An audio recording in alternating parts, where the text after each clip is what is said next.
Have you ever stopped to wonder what really causes a kind, compassionate, and morally grounded person to do something cruel? Or even become a monster? Picture someone you admire, maybe a friend, a teacher, or a public figure you trust. Now imagine them slowly turning into someone unrecognizable. It's unsettling, right? But what if I told you that this transformation isn't just some rare fluke? It's actually a pattern that shows up again and again throughout history and even in everyday life. In today's video, we're diving into one of the most uncomfortable and important questions about human nature. Why do good people sometimes do bad things? By the end of this video, you'll understand the hidden psychological forces that push ordinary people toward darkness. And most importantly, you'll learn how to spot and resist those forces. Because the final insight we'll share might just change the way you see yourself and the world around you. Let's begin with something called the Lucifer Effect. It's a concept introduced by psychologist Philip Zimbardo. Yes, the same Zimbardo who ran the infamous Stanford prison experiment. His findings were disturbing, to say the least.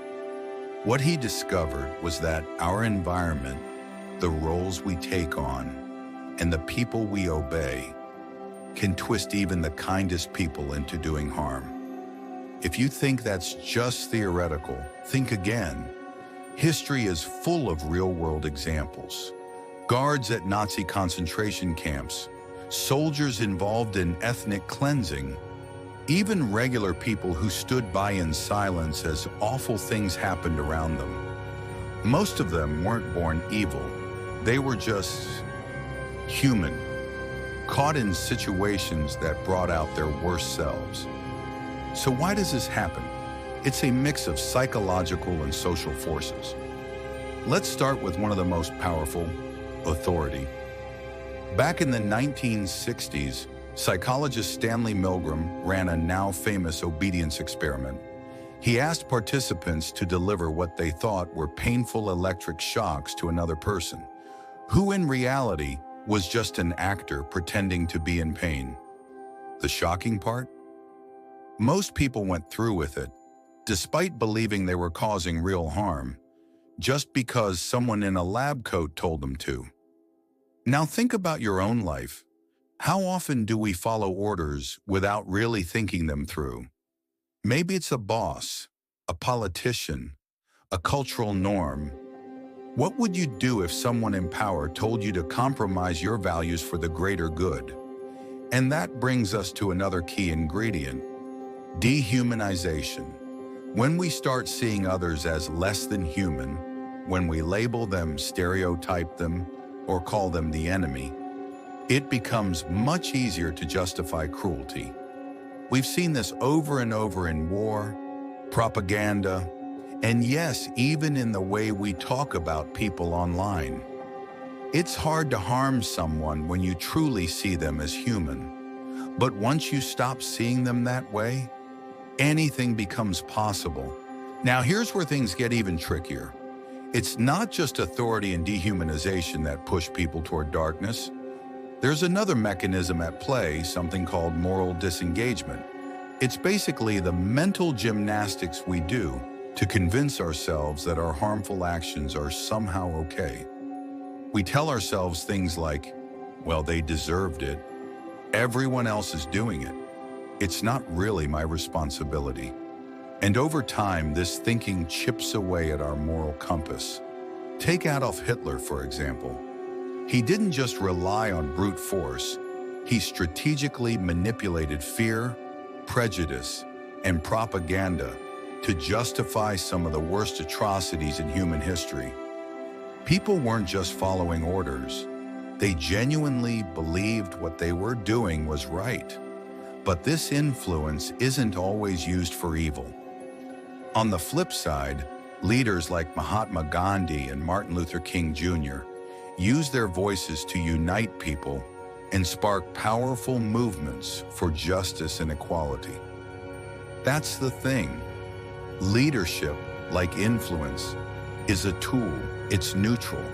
It can be used to build or destroy. And here's the part a lot of people miss. You don't have to be a world leader or wear a suit to have influence. Every one of us does, whether it's in our family, our friend group, at school, or at work. The question is, how are you using your influence? Are you encouraging compassion, fairness, and accountability? Or are you looking the other way when someone gets hurt, when someone gets bullied, when something just feels wrong? Think about the people you look up to. What values do they stand for? And just as important, who's looking up to you? What kind of example are you setting? See, when we really break this down, the battle between good and evil isn't just something happening out there. It's not just about villains in history books or in headlines. It's happening within us every day. But here's the good news. The same psychological mechanisms that lead people to become oppressors can also turn people into heroes. And that brings us to the heart of this video. Resisting the Lucifer Effect. Because it's not enough to just know about these forces. We have to actively fight against them. And that fight starts with something called moral courage. Moral courage is different from just being brave. It's the ability to stand up for what's right, even when it's uncomfortable, even when you're scared, even when it costs you something. It's what made Rosa Parks stay seated. It's what drives whistleblowers to speak out, even when it means risking their careers or personal safety. But here's the kicker. Moral courage isn't something you're born with. It's something you build. So, how do you actually build moral courage? It starts with getting clear on your core values. What do you stand for? Honesty, compassion, fairness, accountability?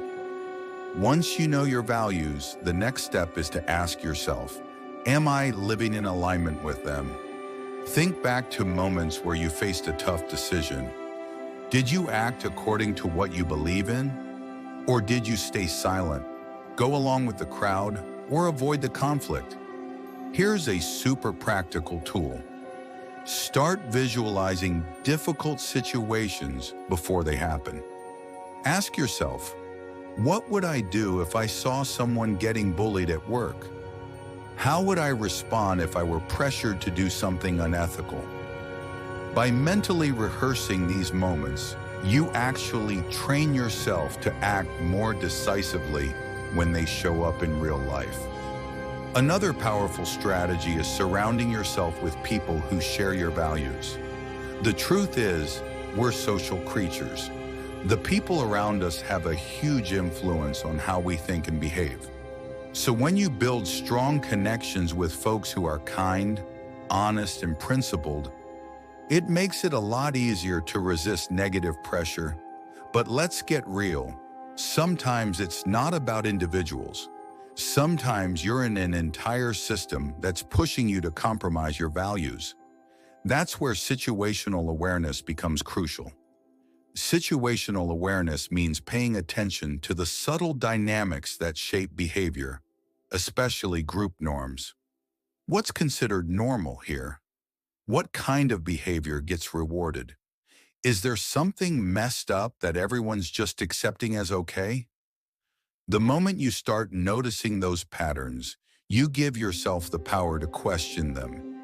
And don't underestimate the impact of small actions. We often think, what difference can one person make? But every small act of integrity creates a ripple effect. Think about someone quietly refusing to laugh at a cruel joke. Someone speaking up when a coworker is being mistreated.